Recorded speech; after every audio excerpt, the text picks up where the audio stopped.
I'm going to go ahead and get started in the center of my mat, seated on a block.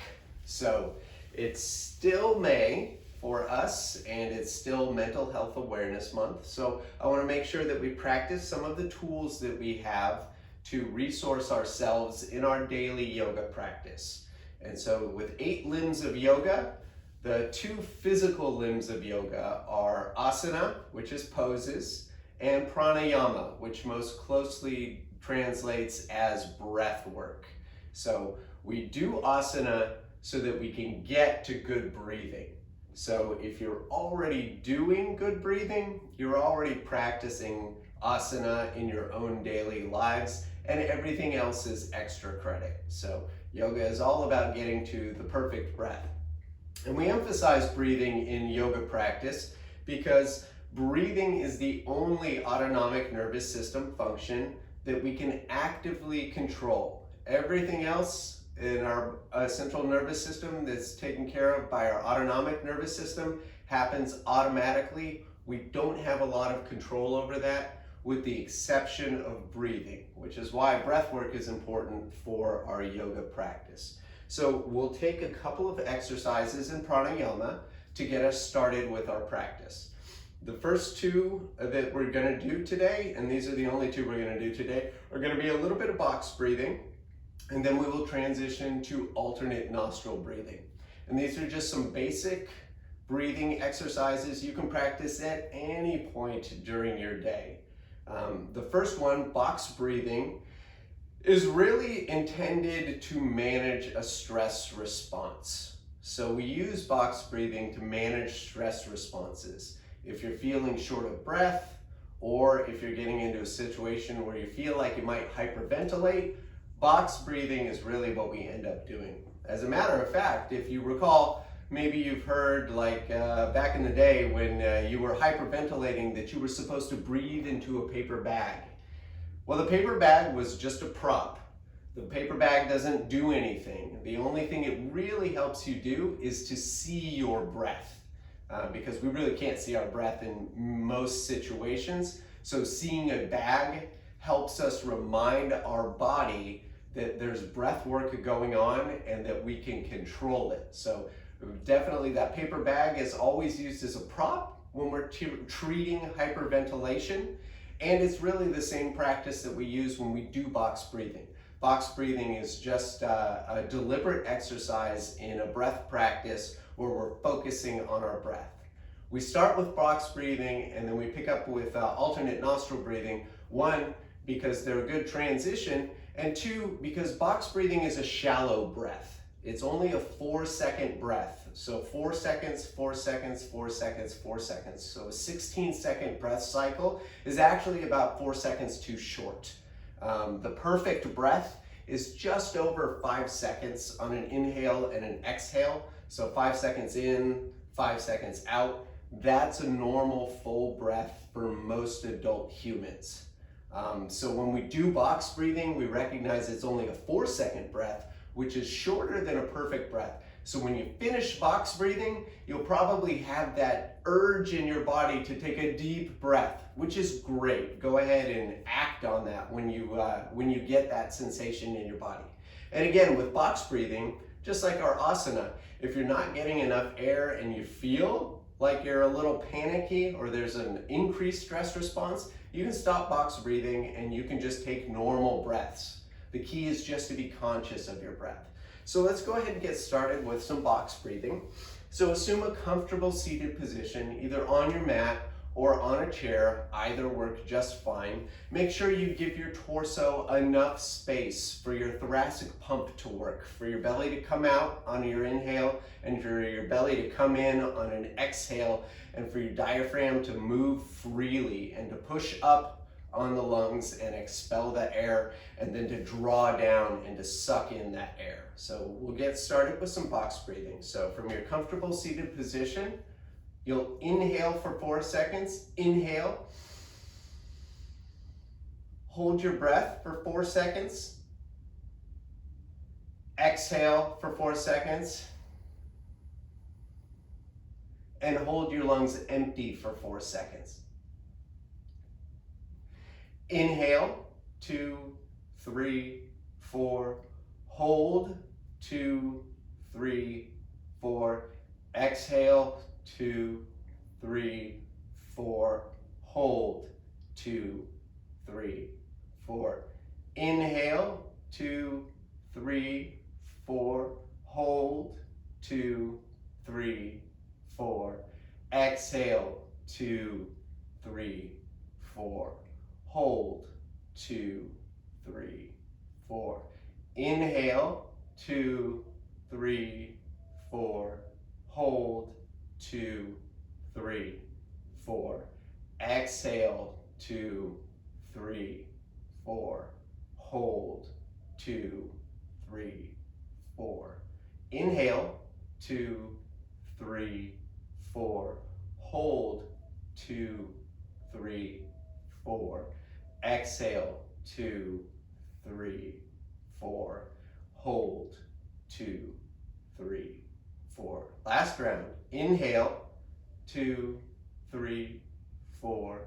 Hold, 2, 3, 4. Exhale, 2, 3, 4.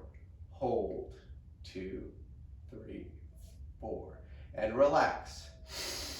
Take that big breath in to really compensate for that shallow breathing as we transition to Nadi Shodhana. So alternate nostril breathing is a great transition and is a great part of a pranayama practice. To do alternate nostril breathing, hold your right nostril closed. You can start with either the right or the left, but most of us are right-handed. So put your thumb on your right nostril, leave your left nostril open, and on an inhale, inhale through the left, hold the breath, switch nostrils, so plug the left nostril with your right index finger, open the right nostril, exhale through the right. Leave everything the same, and then inhale through the right. Switch your nostrils, so the left nostril is open. Exhale through the left.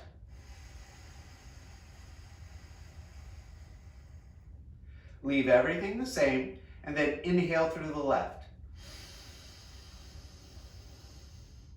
Hold, and then switch nostrils, so your right nostril is open, and exhale. Leave everything the same, and then inhale through the right. Hold, switch nostrils, so your left nostril is open. Exhale through the left. Hold, leave everything the same. Inhale through the left. Switch your nostrils back to the right nostril open. Exhale. Leave everything the same. Inhale through the right. Switch your nostrils and exhale one last time through the left. Let it all go. Maybe take one more cleansing breath. Inhale. And then exhale. Now, alternate nostril breathing, we're forcing our body to switch sides between our left and our right nostril. If you don't do that, your body, your brain will do it automatically for you. So maybe you've thought to yourself during the day where you're like, am I breathing through my left nostril or my right nostril? Or when you get a stuffy nose or with allergies, you think to yourself, man, I didn't realize how much I was breathing through one nostril. Well, your brain's automatically going to take care of that for you and will alternate between either side of your nose even without you noticing. Nadi Shodhana forces us and forces our brain to alternate at our command, which re-regulates our central nervous system and the lower parts of our brain. So you have both box breathing and alternate nostril breathing as pranayama tools that you can use throughout your daily yoga practice, and that helps re-regulate your central nervous system. So we teach those as a response to stressors, Whether good stress or bad stress, stress doesn't care whether it's good or bad, it's still gonna have the same impact on your body. So we use box breathing and alternate nostril breathing anytime you see fit to re-regulate your central nervous system. And with that, we'll transfer to our asana practice. So sometimes you might think, oh, we're doing asana or we're doing pranayama first. Both are intertwined, and in a perfect practice, our asana and our pranayama are one and the same, which is why we emphasize breathing as we do our practice. So we'll start in a neutral tabletop position, hands about shoulder width distance apart, spread your fingers apart, and I heard someone refer to it this weekend as Hollywood hands. So spread your fingertips as much apart as possible, like you're pressing into concrete to leave your handprints behind, and see how that impacts your practice. Knees can be about shoulder width distance apart, toes tucked or untucked, and we'll take a couple of gentle rounds of cat-cow. On an inhale, the belly drops, the head lifts, we point that tailbone back to the back of the room. On an exhale, we press the ground away and we round the back for cat. Inhale, belly drops, head lifts, tailbone pushes back to the back of the room. Exhale, press the floor away. One more round. Inhale, belly drops, head lifts, hips come up. Exhale, press the floor away. And from here, we'll take some cross body stretches. So we've never done this one before during this practice. So I'm gonna ask you, on your next inhale, your right arm comes forward, your left leg stretches back, and we're gonna stretch our fingertips away from our heel as much as possible to get some cross body movement here, and to really kind of loosen up the fascia.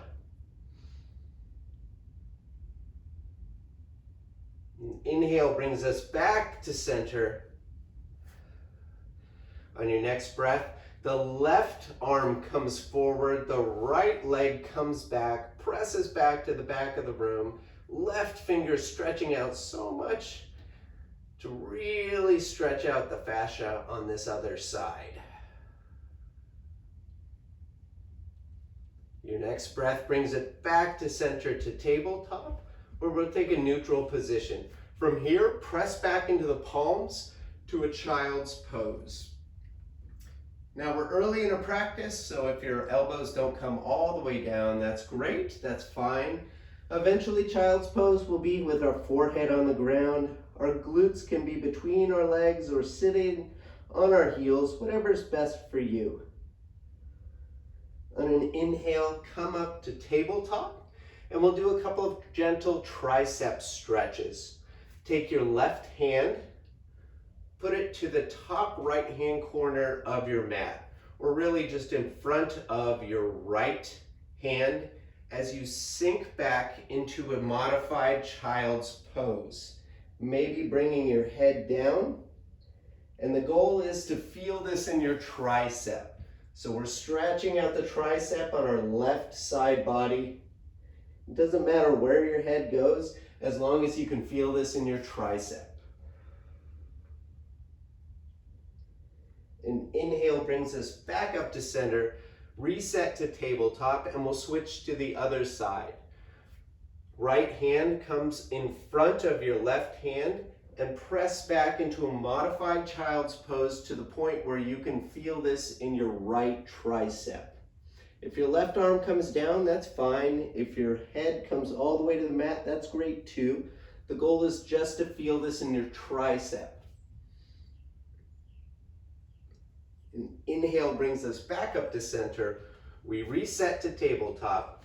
Tuck your toes, lift your knees slightly, and send your hips up and back for your first downward facing dog of the day.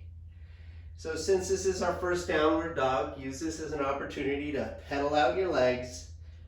Maybe nod your head, yes. Bring your chin to your chest. Shine the eyes of your elbows forward to make sure you're in a Good stable downward facing dog. Heels are actively trying to press down towards the mat, even if they don't get there, to keep the legs active. Hips pike up as much as possible. And on your next breath, walk, step, tiptoe to your hands, and we meet in a forward fold. Bend your knees generously and remind yourself that a forward fold is about your low back, not necessarily your legs. So pike your hips up as much as possible. Bend the knees generously. On an inhale, halfway lift, hands on shins or on thighs. When they're on the thighs, we stretch the crown of our head forward as much as possible and point our tailbone back to the back of the room to really get that flat back sensation. And exhale to a forward fold. Inhale, reach all the way up. Reach up, gaze up. Exhale, hands through heart center. Maybe pedal out your knees so you don't lock up. Inhale, reach up. Exhale, cactus your arms. Shine your chest to the ceiling or the sky. Look up. Draw your shoulder heads down away from your neck. Inhale, reach up. Exhale, hands through heart center. Hinge at the hips, forward fold. Inhale, halfway lift, hands on shins or thighs. Get that flat back, that straight back extension. On an exhale, forward fold. Plant your hands and step back to a plank, or come to your knees, or do tabletop. Either way is fine. Lower halfway down, or lower all the way. If you lower all the way, press up to cobra.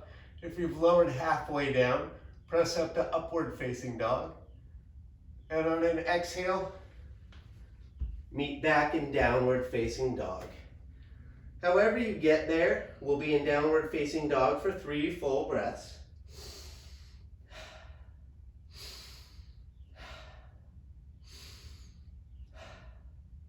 At the top of your 3rd breath, walk, step, or float to your hands. We start in forward fold. Inhale, halfway lift, flat back. Exhale, forward fold. Inhale, reach all the way up. Reach up, gaze up. Exhale, hands through heart center. Inhale, reach up. Exhale, hands through heart center. Fold at the hips, forward fold. Inhale, halfway lift. Exhale, plant your hands. Maybe step back with the opposite foot first and go through your version of a vinyasa.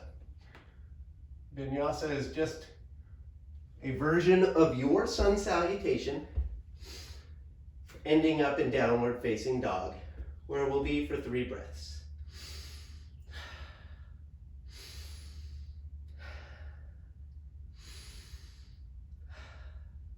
One more round.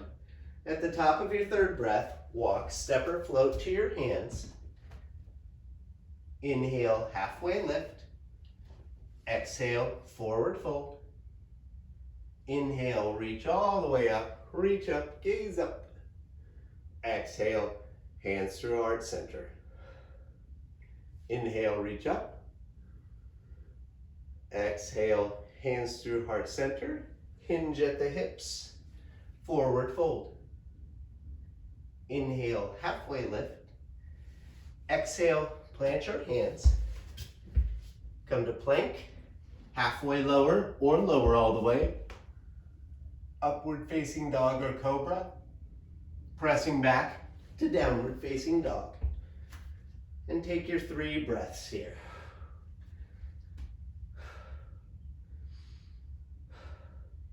At the top of your 3rd breath, the right leg raises and presses back to the back of the room like we did in that first asana. On an exhale, bring that leg forward and we start in this high runner's lunge. From here, drop your left knee, untuck your left toes, and then come up with your hands up, outstretched more than shoulder width distance apart for low lunge. On your next breath, maybe sink a little deeper into your low lunge. If your arms up are too much weight, put your arms on your right thigh. Your right knee can be hyperextended in front of your right foot, whatever feels comfortable for you for low lunge. We're really just trying to get a stretch in our pelvic floor and really get a hip opener from this stretch. Inhale brings us back up to center. Exhale, windmill the hands down, tuck the left toe, lift the left knee, and plant the hands. Send the right leg up and back, and we meet in downward facing dog. Whatever we do on one side, we do on the other, so we'll take that on the other side. On an inhale, the left leg raises, presses back to the back of the room. On an exhale, comes forward to that high lunge position. Drop your right knee, untuck your right toes, and come up to low lunge. On an exhale, you sink a little deeper into this pose. And keep breathing. On the next breath, windmill the hands down, tuck the right toes. Assume that high runner's lunge where we started. Plant the hands, send the left leg up and back, and then meet in downward facing dog.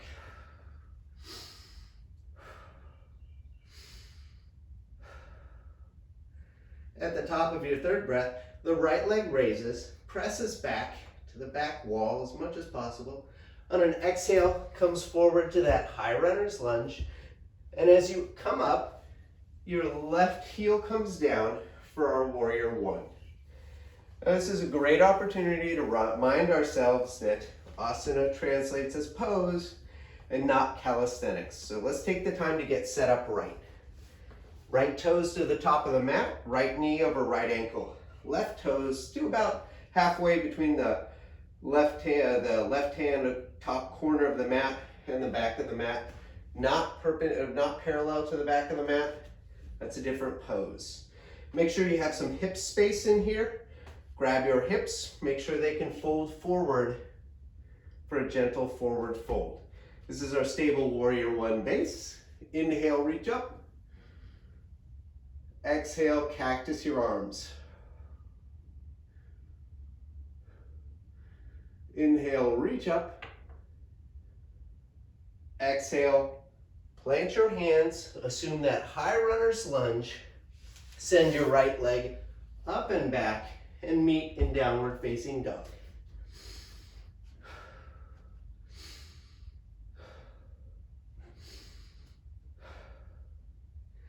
On your next inhale, the left leg raises, presses back to the back of the room.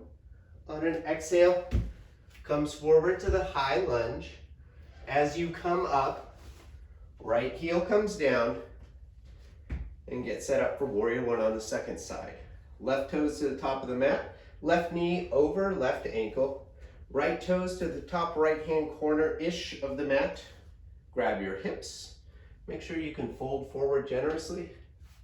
Inhale, reach up. Exhale, cactus your arms. Draw your shoulder blades away from your neck. Inhale, reach up. Exhale, windmill the hands down to that high runner's lunge where we started. Plant your hands and send your left leg up and back. We'll be here for 3 breaths.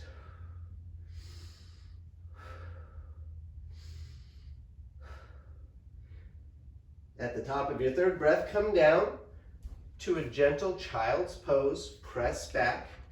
Maybe now you can get your elbows all the way down to the mat. To take the pressure off your shoulders, you can reach back and hold onto your heels.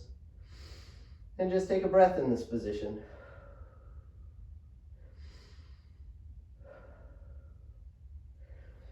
Bring your hands back forward if they were back. Come up to a gentle tabletop position. And then come over to either the left or right hand side. For a seated position, with your glutes in the center of the mat as we straighten out our legs in front of us and slowly roll down. Just don't flop down onto your back body. Put your right hand on your belly, left hand on your heart, and as you come down, maybe your feet fall apart as we take some breaths here. Inhale, belly comes out. Exhale, belly comes in, breath pushes out.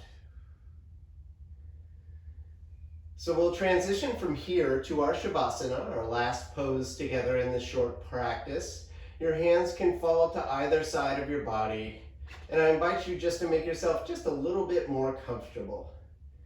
You can soften your gaze and just return to your breath. So listen to the sound of my voice and understand there's nothing you can do to control all the sensory input that's coming into you, but it doesn't have to affect your breathing. So consciously breathe on an inhale and an exhale. Inhale, belly comes out. Exhale, belly comes in. Now you can stay in Shavasana for as long as you like, but I want to honor our time and our practice and understand that pranayama and your Shavasana are available to you at any time during your daily yoga practice.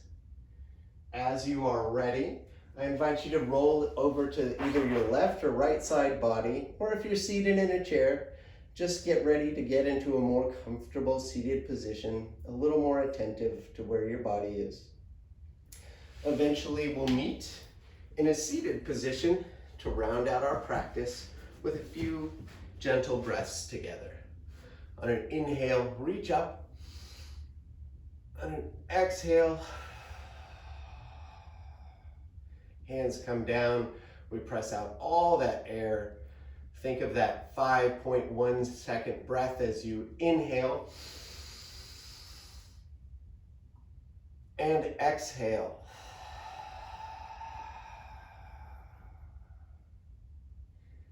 Thank you for sharing your short practice with me this morning, and be well.